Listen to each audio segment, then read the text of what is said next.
अस्सलाम वालेकुम दोस्तों मैं हूं बिलाल हसन भट्टी और आप देख रहे हैं भट्टी एंड बुक्स।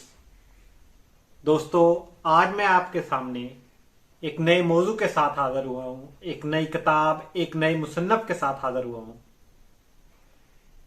आज मैं जिस मुसन्नफ का जिक्र करने जा रहा हूं वो ना सिर्फ पाकिस्तान में बल्कि इंटरनेशनल लिटरेचर में एक नहायत अहम नाम समझा जाता है। स्पेशली ब्रिटिश पाकिस्तानी राइटर हैं वो। उन्होंने अब तक 5 नावल लिख लिए हैं और मैं आज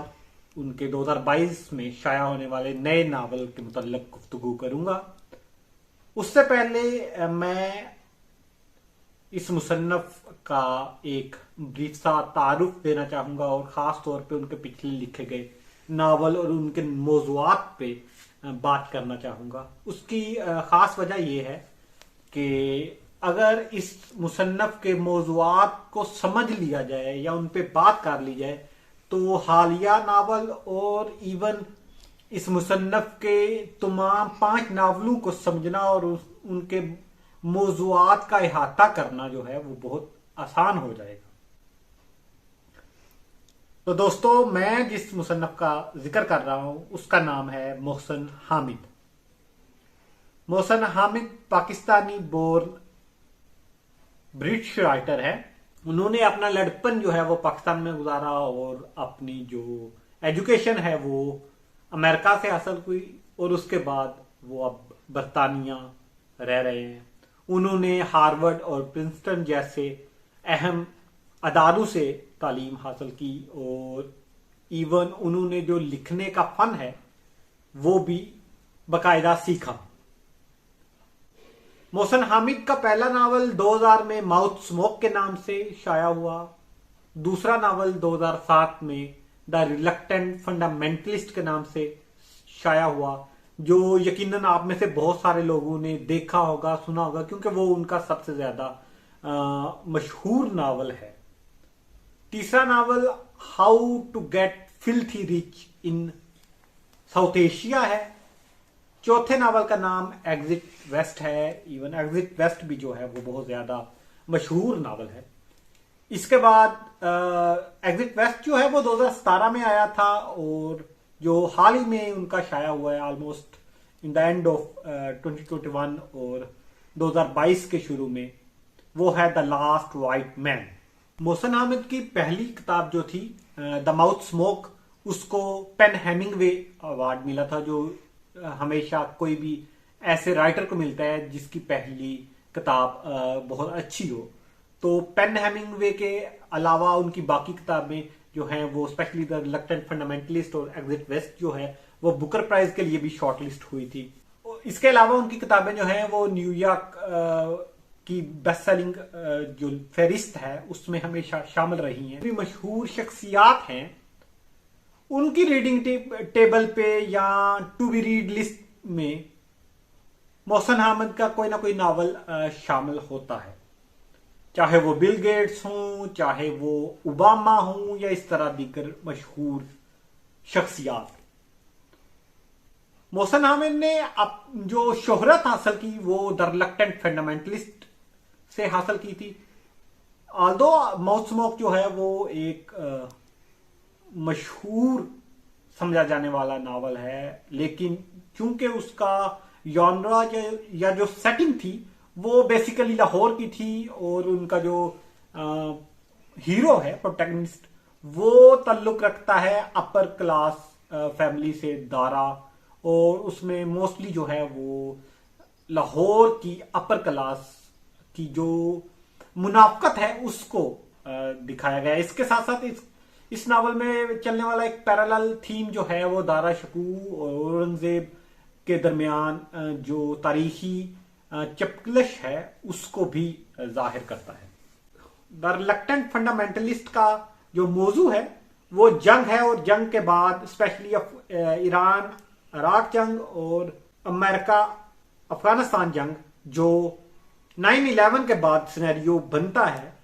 उसको मद्देनजर रखकर, बल्कि उस खास मौजू को लेकर लिखा गया है कि किस तरह जो है वो न्यूयॉर्क में रहने वाला एक मुसलमान या वेस्ट में अमेरिका में रहने वाला मुसलमान इस 9/11 के अहम वाक़े के बाद खुद को कैसा महसूस करता है। इसके बाद आता है how to get filthy rich या एग्जिट वेस्ट है। तो ये दोनों नावल भी एक खास मौजू को मद्देनजर रखकर लिखे गए हैं, जैसा कि एशिया और वेस्ट का या वेस्ट और ईस्ट के जो इख्तलाफात है, मौजूआत है, उनको काउंटर किया गया है या बयान किया गया। और उनका जो हालिया लिखा जाने वाला नावल है उसका नाम है द लास्ट व्हाइट मैन।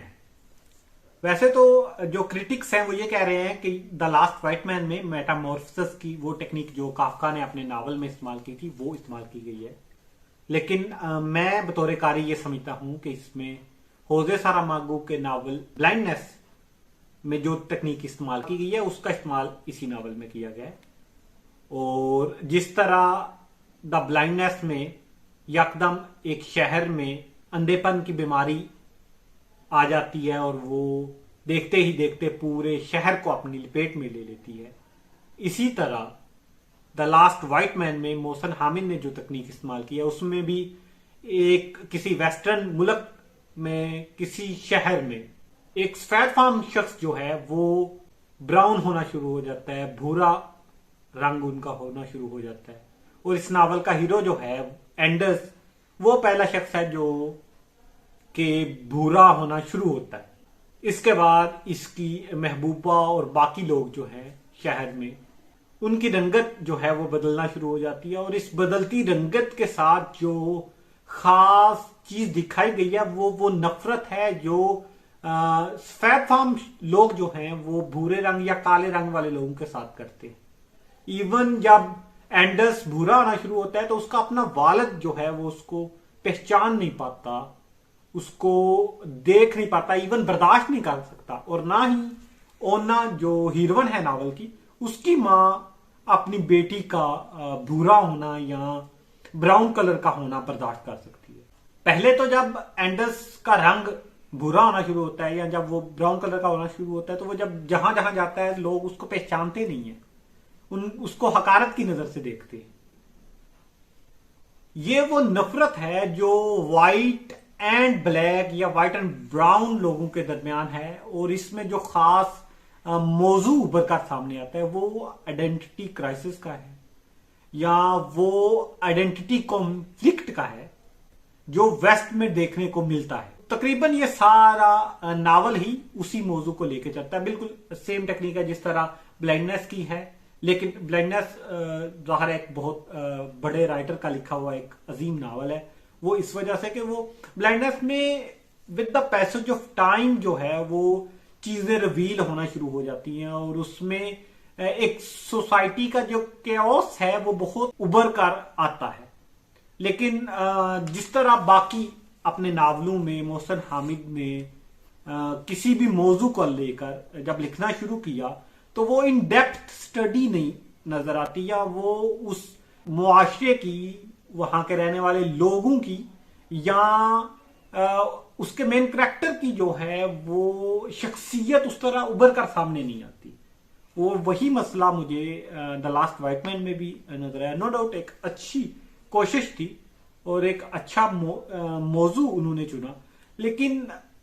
जिस तरह द माउथ स्मोक में उन्होंने सिर्फ और सिर्फ अपर क्लास को टच किया या द रिलक्टेंट फंडामेंटलिस्ट में जो चंगेज है, आल्दो वो कैपिटलिज्म पे भी तनकीद कर रहा है, स्पेशली वेस्टर्न कैपिटलिज्म में जो फंडामेंटलिज्म उभर कर सामने आती है, लेकिन उसके साथ साथ उसका जो अपना करदार चंगेज का है वो एक ऐसे शख्स का करदार है जिसकी रूट्स ना तो मुस्लिम सोसाइटी में है और ना ही वो वेस्टर्न सोसाइटी में खुद को शामिल कर सके। तो एक जड़ों से कटे हुए शख्स की जो शख्सियत है या जो करदार है वो मोहसिन हामिद भी उसी तरह पोर्ट्रे करता है कि वो कटा हुआ नजर आता है आपको उस प्लॉट से, उस माहौल से जो वो क्रिएट करना चाहते हैं अपनी कहानियों में, अपने नावलों में। मैंने जितना भी मोहसिन हामिद को पढ़ा है तो उनके नावलों में जो खास तरह के मौजूआत धराते हैं वही इस नावल में भी हैं। और मैं समझता हूं कि इस नावल को उस तरह डिस्कस करने के, इसको डिटेल में डिस्कस किया जाए, उसकी बजाय उन मौजूआत का जिक्र करना जरूरी है जो कि मोहसिन हामिद के नावलों में मिलता है, या जो कि मोहसिन हामिद के नावलों में बिटवीन द लाइन्स जो सबसे ज्यादा आपको नजर आएगा मोहसिन हामिद की फिक्शन में, वो है फंडामेंटलिज्म। स्पेशली जो है वो मुस्लिम फंडामेंटलिज्म को तो उन्होंने बहुत ज्यादा पोर्ट्रे किया। उनका कोई भी किरदार हो, बल्कि कोई भी नावल हो, तो उसमें जो फंडामेंटलिज्म के खिलाफ नफरत है वो आपको बहुत प्रोमिनेंट नजर आएगी। और स्पेशली मुस्लिम फंडामेंटलिज्म के खिलाफ तो बहुत ज्यादा उनके जो है वो किरदार बोल रहे होते हैं, या उनके नावलों में उसका इजहार हो रहा होता है। लेकिन जब आप देखें द रिलक्टेंट फंडामेंटलिस्ट, तो उसको the novel who define the decade कहा गया है, कि एक ऐसा नावल जो इस दहाई को डिफाइन कर रहा है। गार्डियन में जो इस नावल की तारीफ की गई या इसके हवाले से लिखा गया, तो वो इसको इस तरह डिफाइन किया गया। लेकिन अगर देखा जाए तो द रिलक्टेंट फंडामेंटलिस्ट जो है वो बहुत ही आम सा नावल है, इस सेंस में कि उसमें जो एक मुसलमान किरदार दिखाया गया है वो ना तो उस तरह एक फनेटिक मुस्लिम है, और ना ही वो डिफेंड कर रहा है जो वेस्टर्न इंपीरियलिज्म को है, या वेस्टर्न जो है कैपिटलिज्म और उसके साथ साथ आने वाली मसाइल को। तो एक ऐसा शख्स, एक ऐसा हीरो, या एक ऐसा किरदार, या एक ऐसा मौजू जो बहुत प्रोमिनेंट तो है, जो नो डाउट वर्ल्ड वार 1 के बाद एक बहुत कैची मौजू है, उस पर उन्होंने लिखा, उसको अपने नावल का हिस्सा तो बना लिया, लेकिन उसको उस तरह डिफाइन नहीं कर सके, या एक खास स्टांस आपको नजर नहीं आता। बल्कि दोनों, इवन वेस्टर्न अगर आप कहें फंडामेंटलिज्म, या वेस्टर्न जो सिविलाइजेशन है, और उसके मुखालफ पे उस वक्त जो 9/11 के बाद एक सिनेरियो था मुस्लिम सिविलाइजेशन, उसका टकराव आपको नजर तो आता है, लेकिन उसकी जो है वो इन डेप्थ स्टडी नजर नहीं आती। ना तो लाहौर की वो डीप रूटेड जो सोसाइटी है, या वो कॉमन पीपल जो हैं वो आपको कहीं भी नजर नहीं आते। इवन चाहे वो लाहौर का मंजरनामा हो, या चाहे वो आपको न्यूयॉर्क सिटी का मंजरनामा। फंडामेंटलिज्म के बाद दूसरा जो खास मौजू आप देखेंगे मोहसिन हामिद के नावलों में, तो वो है identity crisis. Although no doubt इसके ये एक ऐसा टाइम था जिसमें लोग आइडेंटिटी क्राइसिस का शिकार थे। खासतौर पे ये जो जंगे हैं और खाना जंगी साउथ एशिया में आप देख लें, या इवन मुस्लिम वर्ल्ड में खास तौर पे जो अरब स्प्रिंग के बाद मुसलमानों के जो हाल हुआ है उसको आप देख लें, तो आइडेंटिटी क्राइसिस एक बहुत अहम मसला है। लेकिन आइडेंटिटी क्राइसिस को भी उसी तरह इस्तेमाल किया गया है, उसी तरह मुबहम अंदाज में इस्तेमाल किया गया है, बल्कि कोई एक ऐसा बहुत बड़ा करैक्टर सामने नहीं आता इनके नावलों में या इनकी फिक्शन में जिसको आप कह सकें कि ये आइडेंटिटी क्राइसिस का एक नुमाइंदा जो है वो किरदार है। या अगर आपने मुस्लिम आइडेंटिटी क्राइसिस को समझना हो तो वो आप पोर्ट्रे कर सकते हैं। जिस तरह अगर आपने इंग्लिश राइटर्स को पढ़ना है जो पाकिस्तानी डिसेंट के हैं, जो अपने ओरिजिन में पाकिस्तानी हैं, तो आप नदीम असलम को पढ़ सकते हैं। फॉर लास्ट लवर उनका बेहतरीन नावल है जो ईस्ट एंड वेस्ट की जो सिविलाइजेशन का कॉन्फ्लिक्ट है, या जो वेस्ट में जाके आइडेंटिटी क्राइसिस आता है, वो उसको बहुत अच्छे से पोर्ट्रे करते हैं। लेकिन जब आप मोहसिन हामिद को देखेंगे तो आपको नजर आएगा या आप पढ़ते हुए महसूस करेंगे कि ये किरदार जो हैं अपने मौजू के साथ जस्टिफाई नहीं कर पा रहे अपने फंडामेंटलिज्म या आइडेंटिटी क्राइसिस के अलावा जो मौजू सबसे ज्यादा इनके नावलों में उभर कर सामने आता है। एक तो आप अगर चाहे तो फंडामेंटलिज्म को वार ऑन टेरर के तनाजुर में देख सकते हैं, किस तरह वार ऑन टेरर ने अफेक्ट डाला है साउथ एशिया पर और मुसलमानों की शख्सियत पर, और किस तरह जो है वो इस्लाम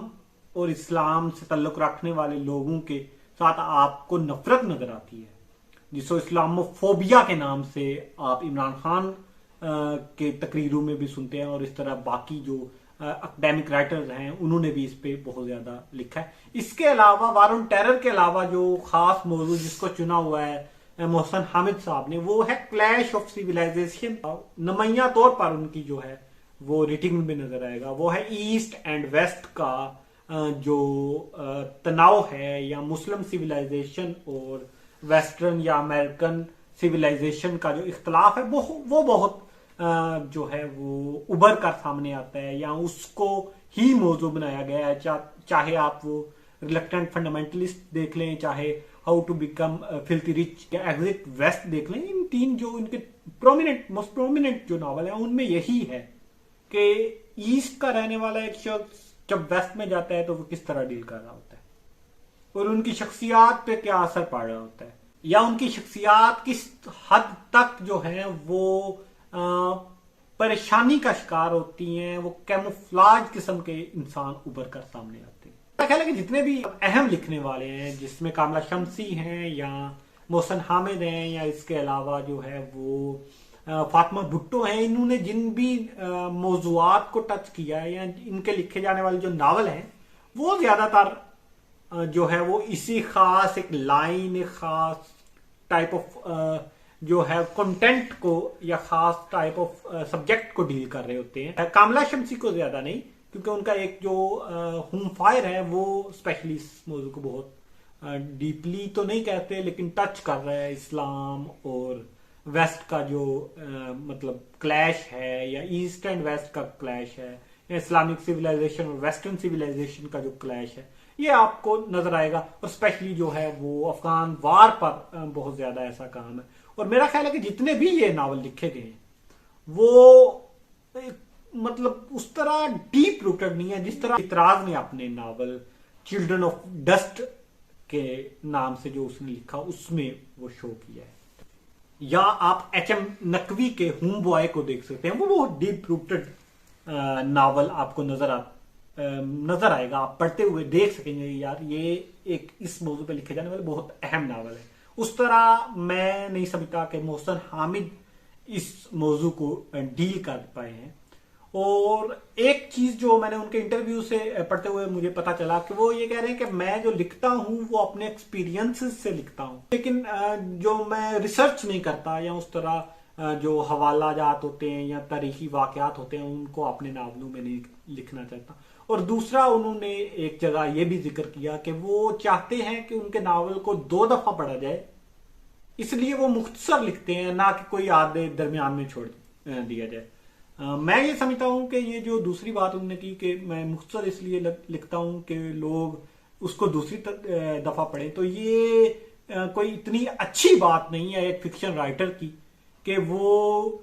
एक ऐसा मौजू जो एक्सपैंड हो रहा हो उस या एक्सपैंड हो सकता हो उसको जो है वो 150 सफाहत पर